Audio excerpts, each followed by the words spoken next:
면역력이 뭐라고 생각해요? 일단은 외부에서 뭔가가 들어온 거에서 무슨 박테리아, 바이러스, 세균 뭐 이런 등등에 의해서 이제 외부에서 침입한 거에서 내가 그거를 방어를 하고 정상적인 상태로 다시 돌아가는 힘을 보고 면역력이라고 하는데, 환자분들은 병원 와서 면역력이 좀 떨어지는 것 같아요. 면역력을 키워주세요. TV만 키면 면역력이 좋은 음식, SNS만 봐도 면역력이 좋은 어떤 거 해드세요. 면역력 좋습니다. 좋습니다. 돼 있는데 면역력이 좋아지면 슈퍼맨이 되는 거예요. 환자들이 뭔가 잘못 알고 있는 게 너무 많아요. 우리의 면역력은요, 정상적으로 원래 되게 돼 있어요. 그러면은 내가 보약을 먹으면 다 면역력이 좋아지고, 어떤 약을 먹으면 다 면역력이 좋아지니 내가 이렇게 되겠지 라고 생각하시지 마시고, 본인 스스로의 면역을 깎아먹는 짓을 안 하셨으면 좋겠어요. 첫 번째가 항생제 남는 거예요. 그러니까 항생제라고 하는 거는 내 몸에서 세균을 이겨내는 거예요.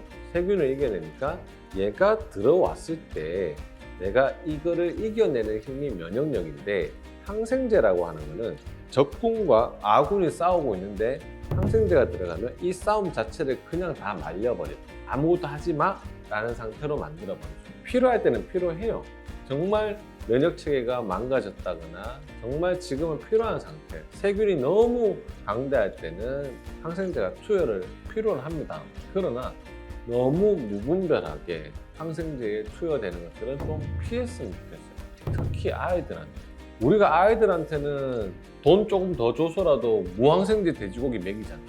근데 왜 내 새끼한테는 항생제 먹여? 항생제가 들어감으로 인해서 아이들은 당장의 증상이 잠깐 좋아지는 것은 보일 수도 있을 것 같습니다.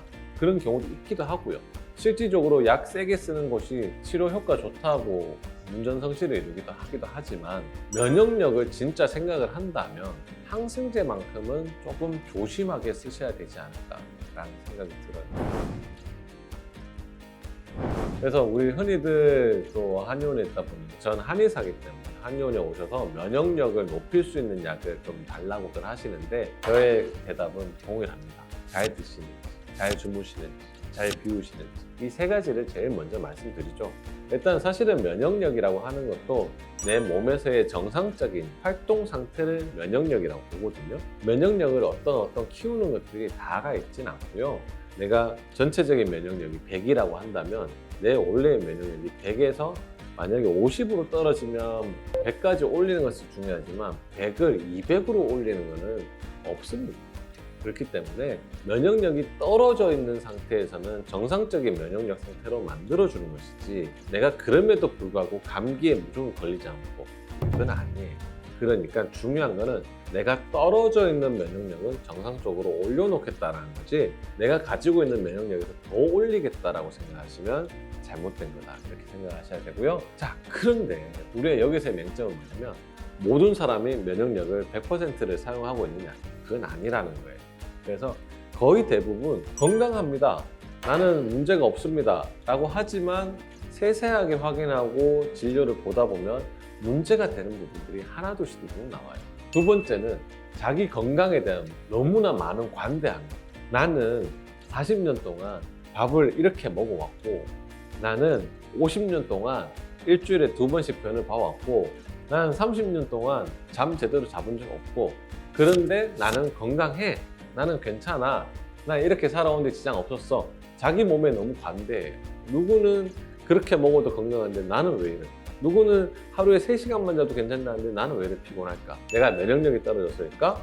단순 면역력에만 너무 의도하지 마시라는 거예요. 그래서 제가 말하고자 하는 건, 면역력이라고 하는 것은 깎아먹는 행동하지 말고 자기 몸에 대해서 좀 더 객관적으로 볼 수 있었으면 좋겠어요. 근데 그 객관적은 본인 스스로 자기 몸 절대 못 보거든요. 그러니 전문 기관에 가셔서, 전문 병원에 가셔서, 전문 한의원에 가셔서 좀 더 적극적으로 진료를 받으셨으면 하는 게 제가 하고 싶은 말입니다. 내 몸이 나빠져 있는 상태에서 어떤 걸 먹는다고 다 좋아지는 건 아니거든요. 제가 그래서 환자분들한테 얘기할 때 뭐냐면, 똥물에다가 깨끗한 물 부어봤자 똥물이다 라고들 표현을 해요. 그래서 보약 짓는다든지 이렇게 오셔도 자기 몸 상태가 밸런스가 안 맞거나 자기 몸 상태가 나빠져 있는 상태에서는 아무리 좋은 보약을 먹어도 흡수를 못해요. 더 나쁜 데다가 더 악화하면 된다는 거죠.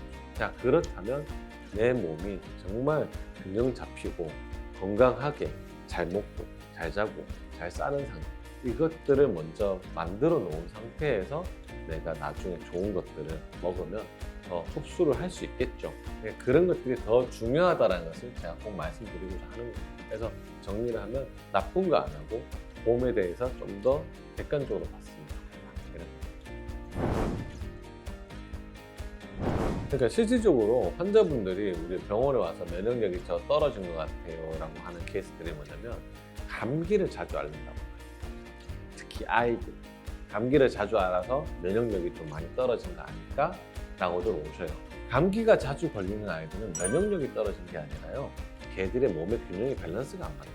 우리가 4계절 중에 감기를 가장 많이 걸리는 때가 언제입니까? 그러니까 실질적으로 감기가 많이 걸리는 거는 한겨울이 아니라 한절기에 온도 변화가 급격하게 일어날 때 감기가 걸린다는 거거든요. 자, 그러면 이 면역력이라는 건 어떻게 보셔야 되냐면, 내가 외부의 변화에 대해서 내가 대처할 수 있는 캐퍼시티, 능력이라는 거죠.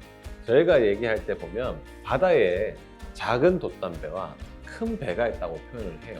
그러면 파도가 치면 작은 배는 뒤집어질 수 있지만 큰 배는 뒤집어지지 않겠죠.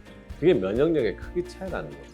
그래서 내가 할 수 있는 한 최대한 나의 면역력을 확보를 하는 것이 맞다는 거예요.